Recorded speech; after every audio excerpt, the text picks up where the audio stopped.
नमस्कार. नाशिकमधून समोर आलेलं एक प्रकरण सध्या संपूर्ण राज्याला हादरवून टाकत आहे.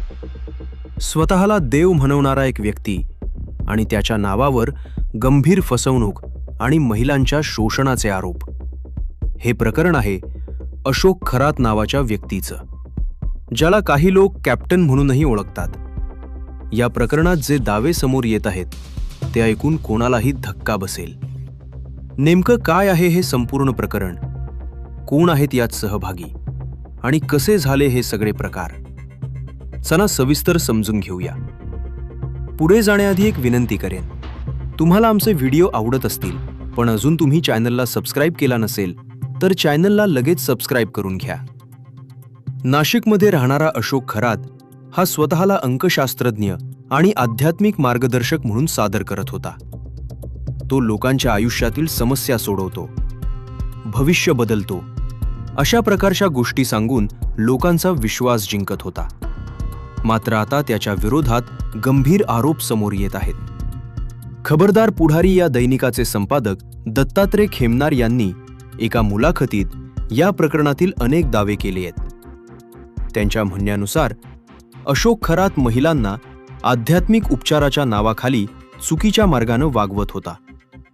तो स्वतःला देव असल्याचं सांगायचा आणि आयुष्य सुधारण्यासाठी काही विधी करावे लागतील असं सांगून महिलांना फसवत असल्याचा आरोप आहे. या प्रकरणात आणखी धक्कादायक दावा असा आहे की अशा प्रकारे अनेक महिलांना मानसिकरित्या प्रभावित केलं गेलं. खेमनार यांच्या मते अशा घटनांमध्ये अनेक महिला अडकल्या असाव्यात आणि काही महिला उच्च शिक्षित किंवा प्रभावशाली कुटुंबातील असल्याचाही दावा करण्यात आला आहे. मात्र या सर्व दाव्यांची अधिकृत पुष्टी अद्याप झालेली नाही. याशिवाय फसवणुकीच्या इतर घटनाही समोर येत आहेत. एका व्यावसायिकाला आर्थिक अडचणीमधून बाहेर काढण्याच्या नावाखाली त्याला महागड्या वस्तू विकण्यात आल्या आणि नंतर त्या खोट्या असल्याचं समोर आलं, असा आरोप केला जात आहे. तसेच काही लोकांना एकमेकांशी संबंध जोडून देण्याच्या नावाखाली पैसे उकळल्याचाही दावा करण्यात आला आहे. या सर्व प्रकरणामुळे नाशिकसह संपूर्ण राज्यात खळबळ उडालीये. महत्त्वाचं म्हणजे या प्रकरणातील अनेक गोष्टी सध्या आरोपांच्या स्वरूपात आहेत.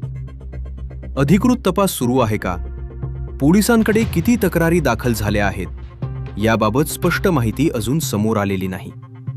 मात्र सोशल मीडियावर आणि विविध माध्यमांमध्ये या प्रकरणाची जोरदार चर्चा सुरू आहे. तज्ज्ञांच्या मते अशा प्रकारच्या घटनांमध्ये लोकांनी अंधश्रद्धा आणि अशा दाव्यांपासून सावध राहणं खूप गरजेचं आहे. कोणत्याही व्यक्तीवर आंधळा विश्वास ठेवण्याआधी त्याची खात्री करणं आवश्यक आहे.